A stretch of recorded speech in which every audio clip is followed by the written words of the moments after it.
지난주에 이어서 오늘도 우리가 다윗의 시를 함께 읽었습니다.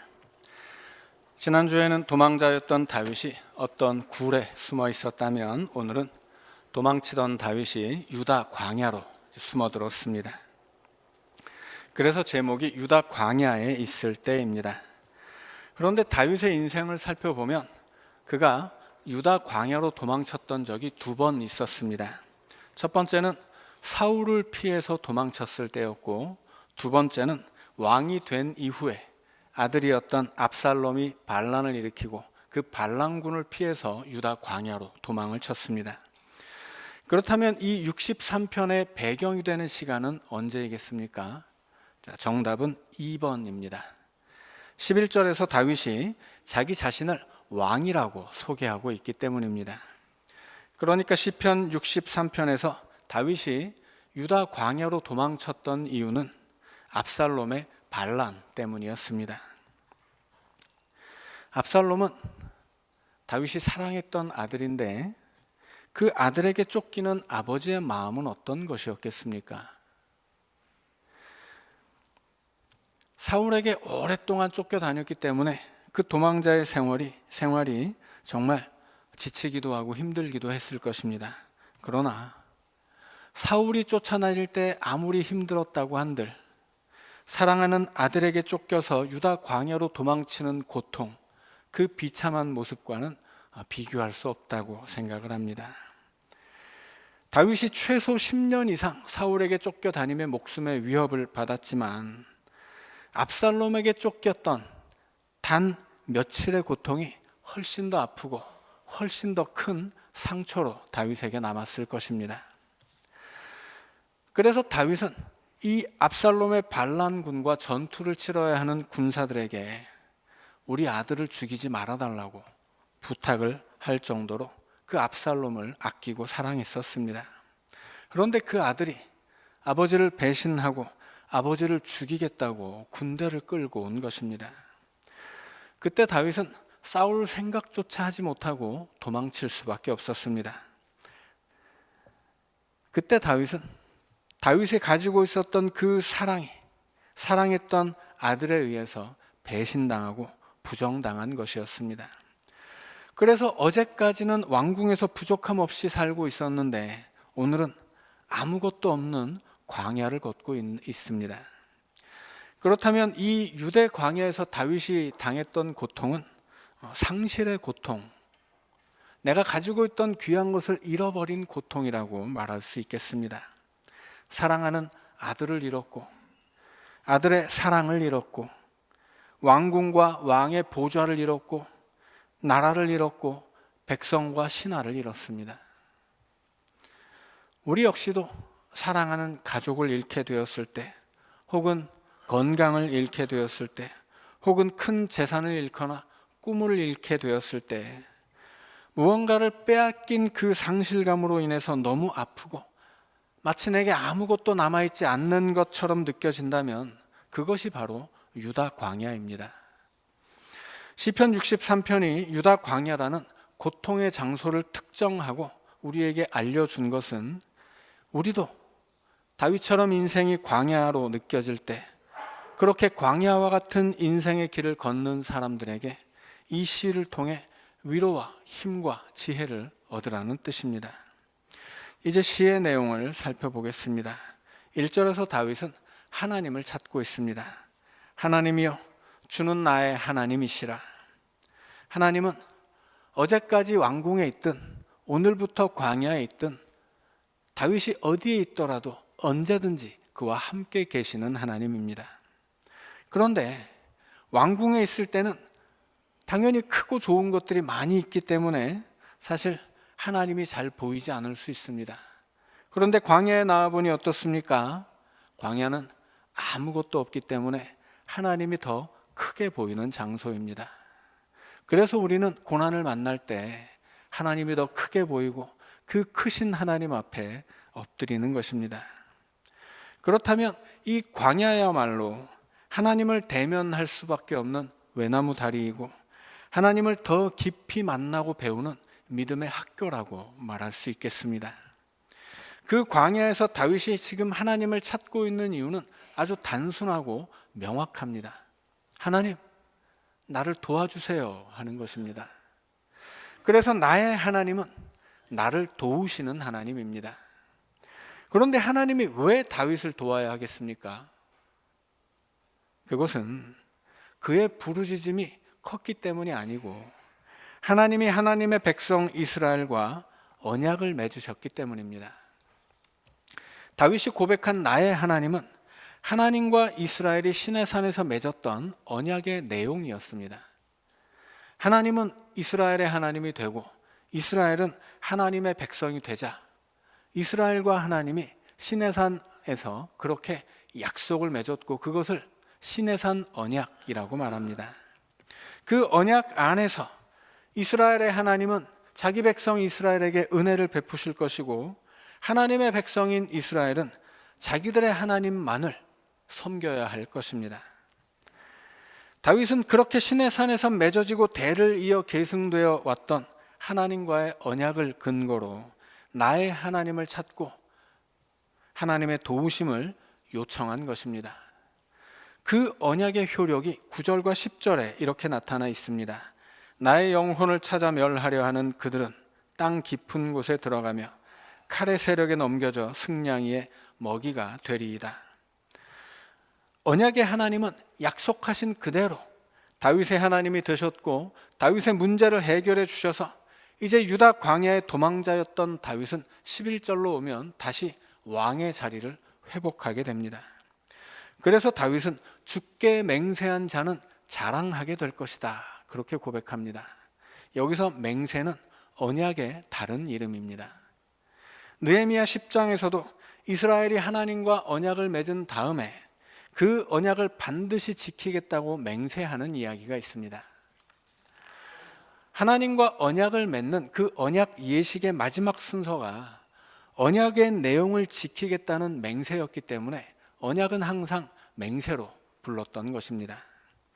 다윗은 그 언약의 하나님을 간절히 찾고 내 영혼이 갈망하고 내 육체는 앙모한다 그렇게 고백합니다. 왜 이렇게 간절합니까? 고통스럽기 때문입니다. 고통이 클수록 간절함은 깊어만 갑니다. 너무나 감사하게도 하나님은 우리의 간절함을 절대 외면하지 않겠다고 약속해 주셨습니다. 예레미야 29장 13절의 말씀입니다. 너희가 온 마음으로 나를 구하면 나를 찾을 것이요 나를 만나리라. 잠언 8장 17절의 말씀입니다.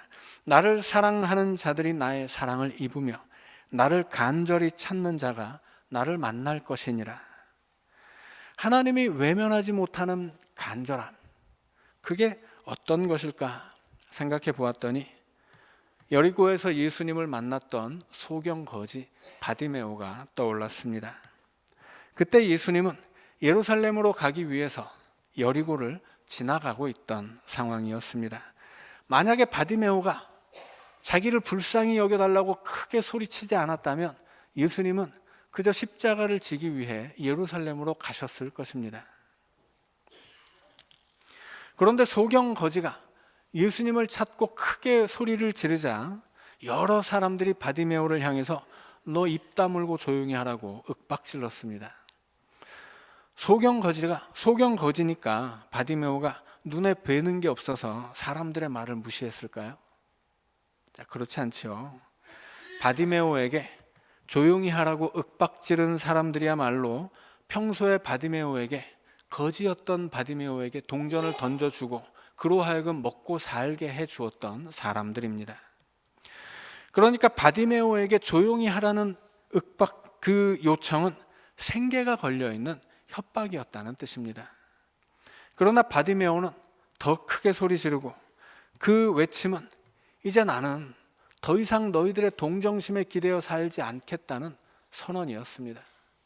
이제 나는 너희들의 동정심이 아니라 저 예수 그리스도에게 내 삶을 온전히 맡기겠다는 결단이었다는 것입니다.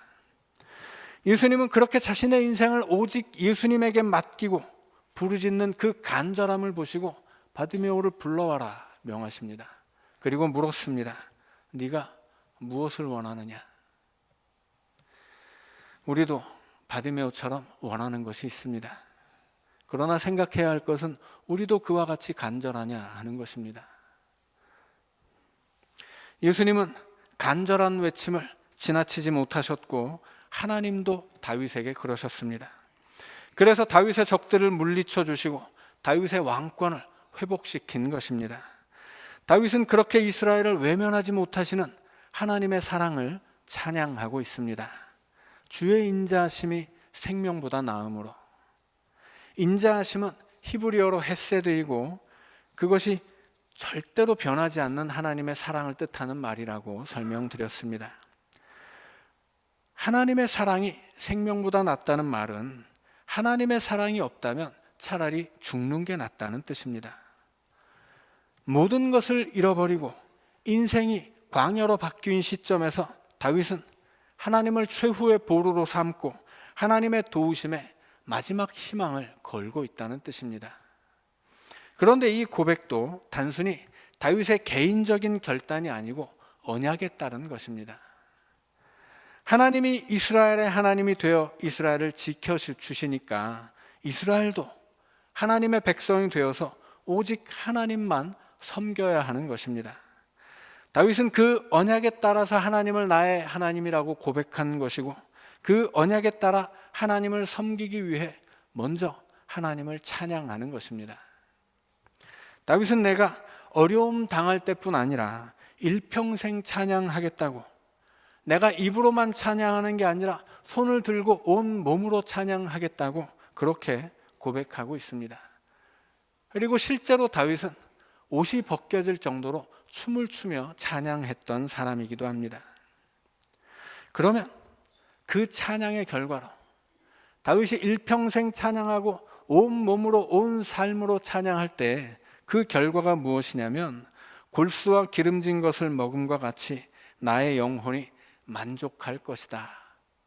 바로 이 고백입니다. 우리의 입술에서 찬양이 나올 때 하나님이 그 입술로 은혜를 부어주신다는 뜻입니다.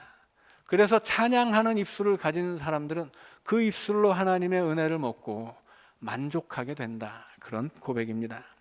1절에서는 다윗이 내 마음과 삶이 물이 없어 마르고 황폐한 땅과 같다 고백했었는데 그 광야에서 찬양을 부르는 순간에 하나님의 은혜가 강물처럼 흘러서 내 인생의 광야를 적시고 있다는 뜻입니다. 그래서 다윗은 나의 입이 기쁜 입술로 주를 찬송한다고 말하고 있습니다. 고통스러운 광야를 걷고 있지만 다윗은 억지로 찬양하는 것이 아니었습니다. 정말로 만족스럽고 즐거운 표정으로 찬양한다는 뜻입니다. 어떻게 이럴 수 있습니까? 하나님의 사랑이 변치 않는 것처럼 다윗의 믿음도 변치 않았기 때문입니다.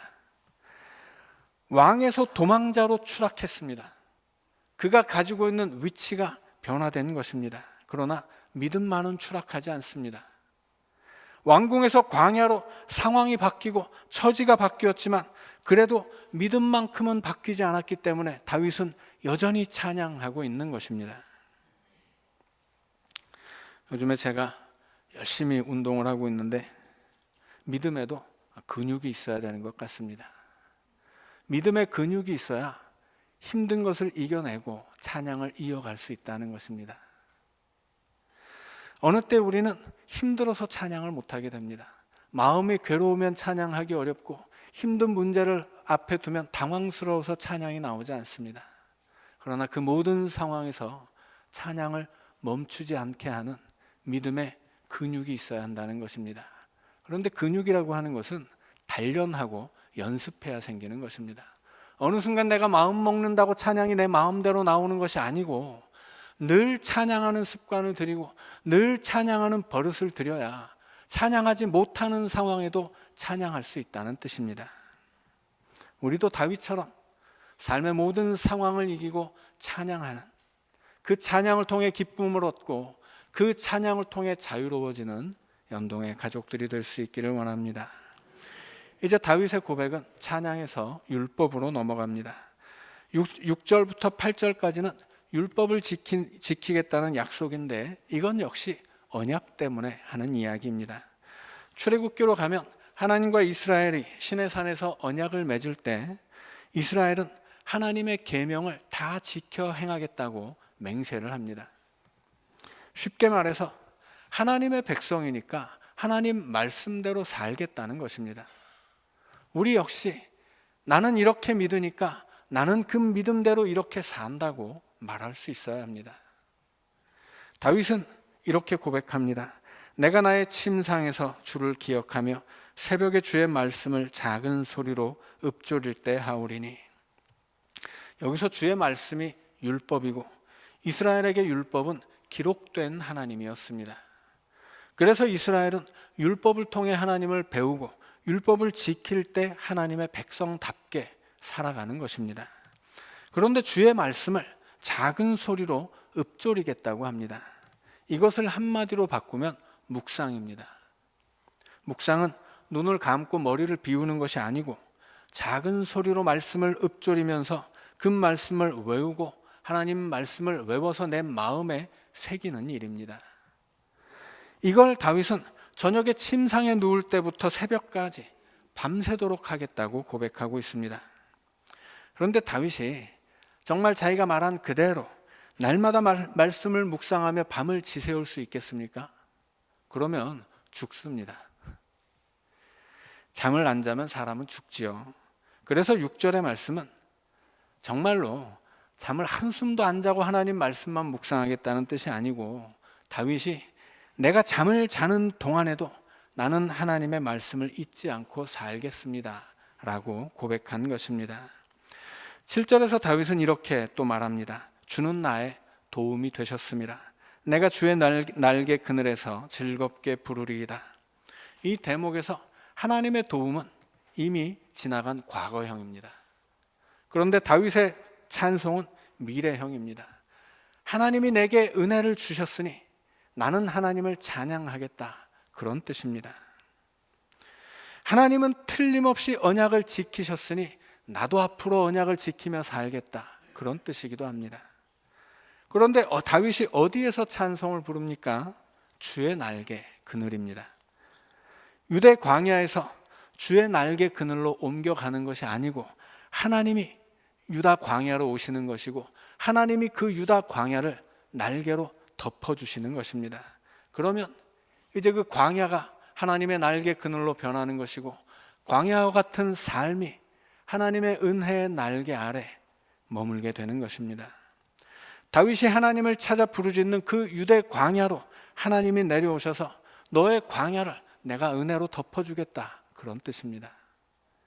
하나님은 저 높은 하늘 어딘가에 홀로 계시면서 거룩한 모습으로 찬양을 받는 그런 분이 아니라는 말씀입니다. 하나님은 이 낮은 땅으로 자기를 낮추어 오시고 이 작은 세상으로 자기를 작게 만들어 내려오시는 그런 하나님입니다. 그래서 우리는 원래 하나님이 계셔야 하는 그 높은 하늘 어디까지 힘껏 찬양을 올려드리지 않아도 좋습니다. 하나님이 내 곁에 오시기 때문에 우리는 그냥 작은 소리로 찬양해도 아무 상관이 없다는 뜻입니다. 너무 힘들어서 소리를 낼 수조차 없다면 마음의 중심을 보시는 하나님은 그 침묵 속에서도 내 찬양을 들으실 것입니다.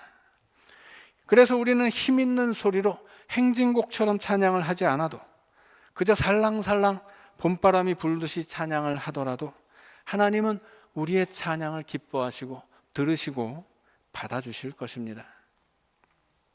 그래서 다윗은 그렇게 나의 찬양을 기쁨으로 여기시는 하나님을 내가 따르겠다, 그렇게 고백합니다. 여기서 따른다는 말은 히브리어로 다바크입니다. 창세기 2장 24절에서 남자가 부모를 떠나 아내와 합하여 한 몸이 된다, 그렇게 말할 때 합한다는 말이 다바크입니다. 그러니까 다윗은 하나님을 가까이 따르는데 그냥 근처에 가까이 있는 것이 아니고 아내가 남편과 한 몸이 되어 살듯이 하나님에게서 떨어지지 않겠다, 그렇게 고백한 것입니다. 또 똑같은 단어가 룻기 1장 14절에서는 붙쫓았더라 라고 번역되어 있습니다. 롯이 남편이 죽었을 때 자기가 편히 살려면 다른 남편을 찾아 떠나야 했었는데 롯은 시어머니 나오미를 끝까지 붙잡고 뒤쫓아 다녔기 때문에 붙쫓았다, 그렇게 말한 것입니다. 다윗은 룻이 나오미를 붙잡고 그 척박한 가나안까지 끝까지 따라간 것처럼 나는 하나님을 떠나서 어디로도 가지 않겠다, 그렇게 고백한 것입니다. 그렇게 다윗이 하나님을 붙잡고 살면 하나님도 그 능력의 오른손으로 다윗을 붙들어 주신다고 고백합니다. 하나님도 나를 붙잡아 주시지만 나도 하나님을 붙잡아야 한다는 말씀입니다. 그때 이렇게 역사가 일어납니다. 나의 영혼을 찾아 멸하려 하는 그들은 땅 깊은 곳에 들어가며 칼의 세력에 넘겨져 승냥이의 먹이가 되리이다. 1절에서 다윗은 적들을 피해 다니고 물이 없어 마르고 황폐한 땅 광야로 들어갔는데 이제는 적들이 오히려 땅 깊은 곳에 들어가게 되는 것입니다. 하나님의 응답으로 말미암아, 그 구원으로 말미암아 다윗과 적들의 상황이 역전되었다는 뜻입니다. 적들은 칼의 세력에 넘겨져 승냥이의 먹이가 될 것인데 승냥이는 광야에 사는 짐승들을 일컫는 말이었습니다.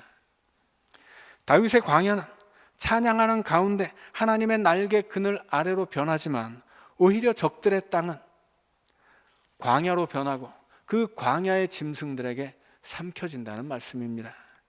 그래서 다윗은 더 이상 도망자가 아닙니다.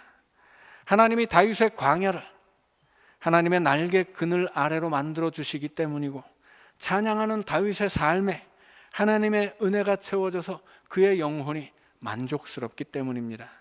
그래서 다윗은 자신을 다시 왕이라고 말하고 있습니다.